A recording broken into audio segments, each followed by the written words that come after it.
হলত আজি এই আমাৰ আৰম্ভণি কাৰ্যসূচীত মই উপস্থিত আনন্দিত পাইছোঁ কিয়নো ছাত্ৰীসকলৰ কাৰণে যি উদ্দেশ্যৰে আমাৰ ডক্টৰ হেমন্ত বিশ্ব শৰ্মা ডাঙৰীয়াই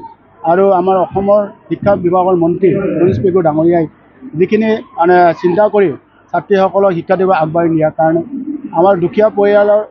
যিখিনি অসুবিধা আছিলে কিছুমান টকা পইচাৰ কাৰণে নিজৰ ছোৱালীক পঢ়াব পৰা কিছুমান অৱস্থা নোহোৱা বহুত পৰিয়াল আছে কিছুমান কষ্টৰ কথা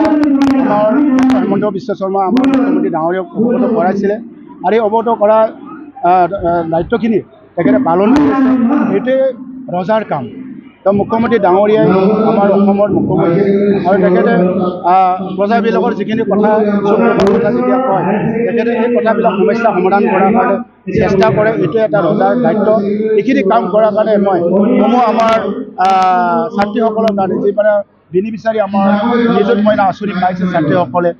হাই ছেকেণ্ডেৰীত যিসকলে নামভৰ্তি কৰিছে তেখেতে 1000 টকা মাহিলী পাব আৰু ডিগ্ৰী যদি পঢ়িছে তেখেতসকলে বছৰ 12,500 টকা 12,500 মাহিলী পাব ঠিক তেনেকৈ পষ্ট গ্ৰেজুৱেশ্যনৰ কাৰণে 2500 টকা মাহিলী দিয়াৰ কাৰণে আজি নিযুত মইনা আঁচনি এইটো মই ছাত্ৰীসকলৰ কাৰণে ৰাইজৰ হৈ মই মুখ্যমন্ত্ৰী ডাঙৰীয়া হেমন্ত বিশ্ব শৰ্মা ডাঙৰীয়াক ধন্যবাদ দিছোঁ আৰু অসমৰ আমাৰ শিক্ষা বিভাগৰ মন্ত্ৰী ৰমেশ পেগু ডাঙৰীয়াক মই ধন্যবাদ দিছোঁ আৰু এইখিনি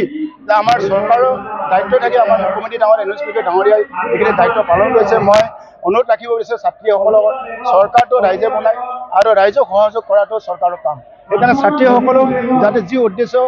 আমাৰ মুখ্যমন্ত্ৰী ডাঙৰীয়া আৰু ৰমেশ পেগু ডাঙৰীয়া শিক্ষামন্ত্ৰী আছে যে ছাত্ৰীসকলক বিভিন্ন দিশত আগবাঢ়ি নিয়াৰ শিক্ষা দিশত এইখিনি যাতে দায়িত্ব লয় ভালকৈ পঢ়ে যাতে ডক্টৰ ইঞ্জিনিয়াৰ হ'বৰ কাৰণে যি ইচ্ছা আছিল তেখেতে কিছু আৰ্থিকৰ কাৰণে তেখেতে পঢ়া শুনাত মানে কম সময়ত তেনেকুৱা মানে পঢ়িখিনি মানে বাদ দিব লগা হৈছে কিছুমান ছাত্ৰীসকলে যাতে এইখিনি কথা চিন্তা কৰি নিযুত মইনা আঁচনি যাতে লঞ্চ কৰিছে যাতে সেই লঞ্চ কৰাৰ উদ্দেশ্যটো যাতে সফল কৰি ছাত্ৰীসকলক মই অনুৰোধ